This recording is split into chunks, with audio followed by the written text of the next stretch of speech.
I think bringing Wesley Bryan back would actually be more beneficial for the PGA Tour than bringing back Brooks Koepka.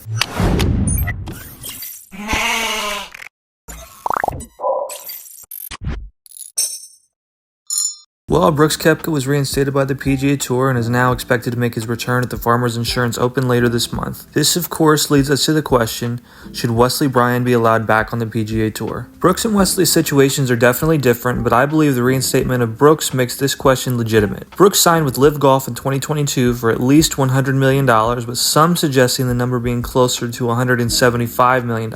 He has since competed on the directly competitive tour for the past 4 seasons. He left to apply for reinstatement for the PGA Tour and was almost immediately granted eligibility.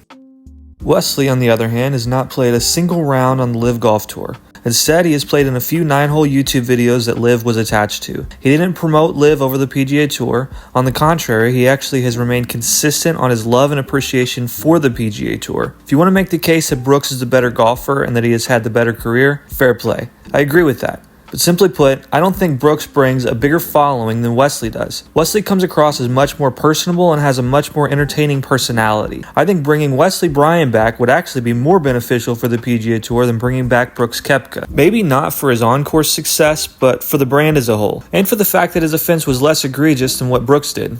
While we're on the topic, here's a trivia question. Who was the first player to ever be suspended by the PGA Tour?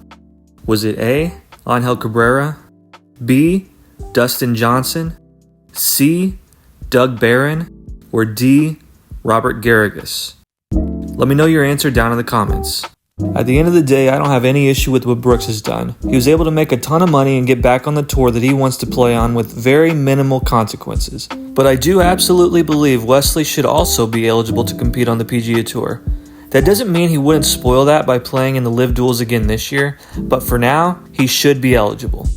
Let me know if you guys think Wesley should be allowed back on the PGA Tour down in the comments, and thanks for watching.